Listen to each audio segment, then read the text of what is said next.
Mister ladies viewers அனைவருக்கும் வணக்கம். நான் டாக்டர் நித்யா, சித்த மருத்துவர். நரம்புகள் தொடர்பான பிரச்சனைகள் இருக்குன்னா நம்ம உடல்ல சில அறிகுறிகள் தெரியும். நம்ம நரம்பு வீக் ஆயிட்டே வருதுங்க, நம்ம உடனே கவனிக்கணும். இது ஏன் சொல்றேன்னா, நம்ம கிளினிக்ல வரக்கூடிய நிறைய பேருக்கு இந்த ப்ராப்ளம் இருக்கும். ஏன்னா ஒரு 45 வயதை கடந்தாங்கன்னு வச்சுக்கோங்களேன், ஆண்களுக்கும் சரி பெண்களுக்கும் சரி இந்த பிரச்சனை இருந்துகிட்டே இருக்கும். பாத்தீங்கன்னா கைகள்ல ஒரு நடுக்கம், கிடுகிடுன்னு ஒரு நடுக்கம், ட்ரெமர், மைல்டு ட்ரெமர் அப்படின்னு சொல்றோம். சில கண்டிஷன்ல நமக்கு அதிகமான கை நடுக்கமோ கால் நடுக்கமோ இருக்கு. நம்ம இல்லைன்னு சொல்ல முடியாது. ஆனா மைல்டா ஒரு ட்ரெமர் இருந்துகிட்டே இருக்குன்னா நரம்புகள் பாதிப்பு ஆரம்பமாயிடுச்சு, நம்ம ரொம்ப கவனமா இருக்கணும் அப்படின்ற ஒரு காலகட்டம். இப்போ நரம்புகள் பாதிக்கப்பட்டா நம்ம உடல்ல தெரியக்கூடிய சிம்டம்ஸ் இல்ல சில பிரச்சனைகள் என்னன்றதும் நம்ம பார்த்துக்கலாம். என்னென்ன அறிகுறிகள் தெரியும்? தலைவலி முதல்ல அறிகுறி. நமக்கு தலைவலி சொல்லலாம். காரணமே இல்லாம திடீர்னு ஒரு தலைவலி ஸ்டார்ட் ஆகுதுங்க. அதுவும் மைக்ரைன் அப்படின்னு சொல்லக்கூடிய ஒற்றை தலைவலி.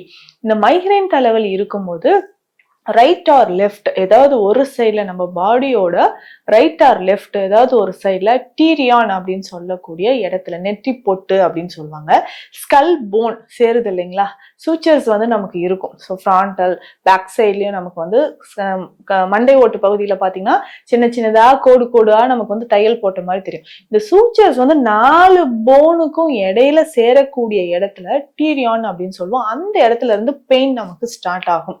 அப்போ ரொம்ப கவனமா இருக்கணும். இந்த இடத்துலதான் முக்கியமான ஆர்டரிஸ், நர்வ்ஸ் எல்லாமே நமக்கு பாஸ் அவுட் ஆகுது. ஸோ அந்த இடத்துல நமக்கு வலி ஆகும்போது நரம்புகள் தொடர்பான வலிகள் நமக்கு உண்டாகுது. பொதுவாக இந்த நரம்புகள் பாதிக்கப்படுவதற்கான காரணங்கள் அப்படின்னு சொன்னோம்னா, நமக்கு இந்த சில விஷயங்கள், அதாவது அதிகமான வெப்பத்துல நம்ம போய்கிட்டே இருக்கக்கூடியது. ஸோ வெயில் ரொம்ப அதிகமா இருக்குங்க, அந்த இடத்துல நம்ம போயிட்டு வெயிலே இருக்கிறோம் அப்படின்னு சொல்லலாம். அந்த மாதிரி இருக்கக்கூடியவங்களுக்கு இந்த தலைவலின்னு சொல்றது ரொம்ப வெயிலே இருக்கக்கூடியவங்க. அதிகமா வெயிலேயே நம்ம நிக்கிறோம்னு வச்சுக்கோங்களேன், கண்டிப்பா நமக்கு தலைவலி ரொம்ப நாட்களாக இருக்கும்போது தலைவலி வரும். சரியான நேரத்திற்கு நம்ம சாப்பிடாம இருந்தோம்னா நரம்புகள் பாதிப்பு ஏற்பட்டு அதனால நமக்கு தலைவலி ஏற்படுது. சரியான நேரத்துக்கு சாப்பிடாம இருக்கிறாங்க அப்படின்னா கண்டிப்பா தலைவலி ஏற்படுறதுக்கான வாய்ப்புகள் இருக்கு. நரம்புகள் பாதிக்கப்படும். பிளட் பிரஷர் அதிகமாகுது, இல்ல ஸ்ட்ரெஸ் அதிகமாகுது, திடீர்னு டென்ஷன், ஷார்ட் டெம்பரா இருக்காங்க இல்லையா, இவர்களுக்கு நரம்புகள் பாதிப்பு ஏற்படுறதுக்கான வாய்ப்புகள் இருந்து தலைவலி, அதை தொடர்ந்து நமக்கு கை கால் நடுக்கம் ஏற்படுறதுக்கு வாய்ப்புகள் இருக்கு. ரொம்ப நாளா தூக்கம் இல்லாமல் இல்ல தூக்கத்துக்கான தூக்க மாத்திரைகளை நம்ம சாப்பிட்டுட்டு இருக்கிறனாலும் தலைவலியோ கை நடுக்கமோ நமக்கு ஏற்படலாம். இந்த மாதிரி நரம்புகள் பாதிப்பு வராமல் இருப்பதற்கு, இல்லைங்க ஏற்கனவே எனக்கு இந்த பிரச்சனை எல்லாம் இருக்கு, இதுல இருந்து எப்படி நான் வெளிவரலாம் அப்படின்னு கேட்டீங்கன்னா, முதல்ல நம்மளுடைய லைஃப் ஸ்டைல பொறுத்தும் நமக்கு இந்த நரம்பு சம்பந்தப்பட்ட வலி இருக்கும். முதல்ல ஆல்கஹால் நிறைய எடுக்கிறவங்க, கன்சியூம் பண்றவங்க, ஸ்மோக்கிங் ஹேபிட் இருக்கக்கூடிய நபர்கள், ஆல்கஹால் நிறைய கன்சியூம் பண்ணிட்டு இருந்தீங்கன்னா கைகள்ல நடுக்கம் ஏற்படும், தலையிலையும் நமக்கு வலிகள் ஏற்பட்டு இந்த மாதிரி நரம்புகள் தொடர்பான பிரச்சனைகள் இருக்கும். சிலருக்கு பார்த்தோம்னா கண் இமைகள் துடிச்சுக்கிட்டே இருக்கிற மாதிரி இருக்கும்.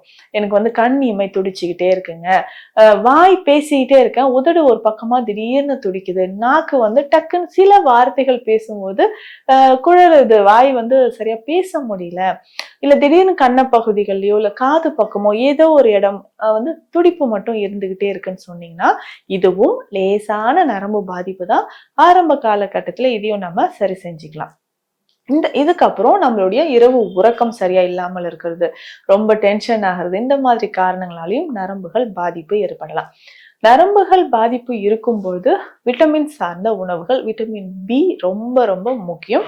புரோட்டீன் சார்ந்த உணவுகளும் நம்ம கவனமா சாப்பிட்டுட்டு வரணும். ஸோ இந்த மாதிரி சாப்பிடும்போது நம்ம உடல்ல நரம்புகள் தொடர்பான பிரச்சனைகள் ஏற்படாமல் நம்ம பாதுகாத்து கொள்ள முடியும். இதை தாண்டி வேறு என்ன விஷயங்கள் நம்ம ஃபாலோ பண்ணணும்? உணவு முறைகளை பொறுத்த வரைக்கும் விதைகள் ரொம்ப ரொம்ப முக்கியம். சீட்ஸ், நட்ஸ் அண்ட் சீட்ஸ் நம்ம டெய்லி கொஞ்சம் கொஞ்சம் நம்ம சாப்பிட்டுட்டு வரணும். இதுல முக்கியமாக கருப்பு எள்ளு ரொம்ப முக்கியம். பெண்களாக இருக்கும்பொழுது மறக்காமல் கருப்பு எள்ளு நம்ம சாப்பிடணும். இல்லை இதை வறுத்து பொடி பண்ணியோ இல்லை முளை கட்டியோ நம்ம கருப்பு எள்ளை பயன்படுத்துறது ரொம்ப ரொம்ப நல்லது. அதுலயும் முக்கியமாக இந்த தாமரை விதைகள் அப்படின்னு சொல்றோம் இல்லைங்களா, மக்கானா அப்படின்னு சொல்லுவாங்க, இது நரம்புகளுக்கு ரொம்ப முக்கியம். இதை நம்ம நிறைய டிஷ்ஷஸ் செஞ்சு சாப்பிடுவோம் வீட்டுல. இல்லைன்னா இதை பவுடர் மாதிரியும் சாப்பிடலாம். இல்ல வெண்தாமரை சூரணம் அப்படின்னு சித்த மருத்துவத்திலையும் கிடைக்குது. இதை பயன்படுத்திக்கலாம். ஸோ குழந்தைகளுக்கு எல்லாம் பார்த்தோம்னா இந்த தாமரை விதையிலிருந்து செய்யக்கூடிய உணவுகள் ரொம்ப விரும்பி சாப்பிடுவாங்க.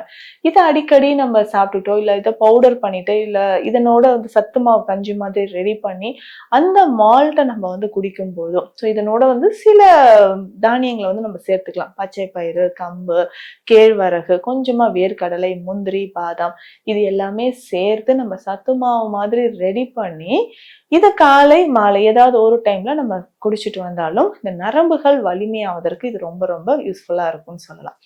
உணவு முறைகளை பொறுத்த வரைக்கும் நம்ம சாப்பிடக்கூடிய காய்கறிகள் ரொம்ப ரொம்ப முக்கியம். ஸோ வெஜிடபிள்ஸை பொறுத்த வரைக்கும் புடலங்காய், நரம்புகள் வலிமையாக இருக்கணும் அப்படின்னா புடலங்காய் ஜூஸ் டெய்லி காலையில குடிச்சாலும் நரம்புகள் சம்பந்தப்பட்ட பிரச்சனைகளுக்கு நமக்கு மிக சிறந்ததுன்னு சொல்லலாம். அந்த புடலங்காய் நல்ல சின்ன சின்ன பீசஸா கட் பண்ணி இதை போட்டுட்டு இதனோட ஒரு 1/2 ஸ்பூன் அளவுக்கு அதிமதுரம் பொடி சேர்க்கணும். அதிமதுரமும் நமக்கு என்னன்னா நரம்புகளை வலிமை சேர்க்கிறதுக்கு முக்கியமான ஒரு மூலிகைன்னு சொல்லலாம்.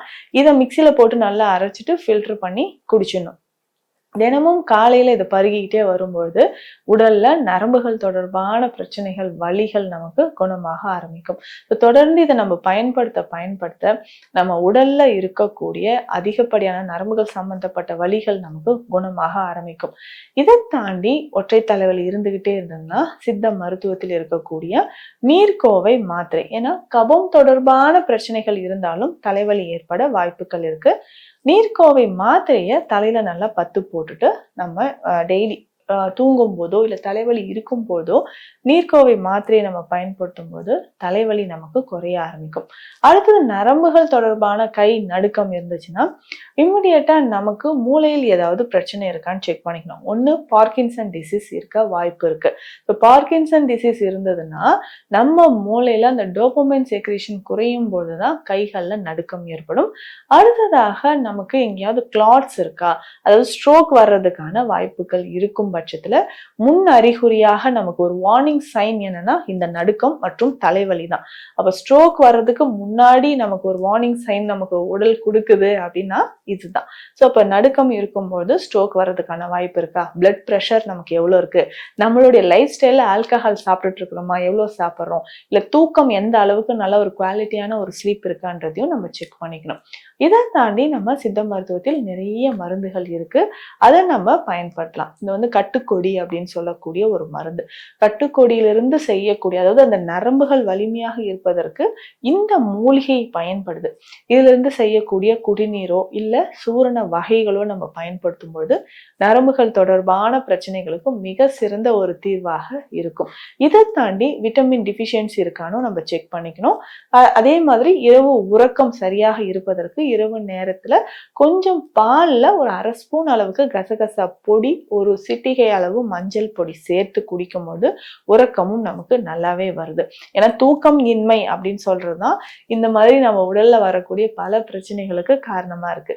அப்ப முதல்ல நம்மளுடைய பிளட் சுகர் லெவல் எவ்வளவு இருக்கு, பிளட் ப்ரெஷர் எவ்வளோ இருக்கு, தூக்கம் நல்லா இருக்கா, நம்மளோட லைஃப் ஸ்டைல் எப்படி இருக்குன்னு செக் பண்ணிட்டு நான் சொன்ன இந்த மருத்துவ குறிப்புகளும் ஃபாலோ பண்ணா ஆரம்ப காலகட்டத்தில் ஏற்படக்கூடிய நரம்பு சார்ந்த பிரச்சனைகளுக்கு நிரந்தர ஒரு தீர்வாக நம்ம இருக்கும். மீண்டும் அடுத்த பதிவில் சந்திக்கலாம். நன்றி.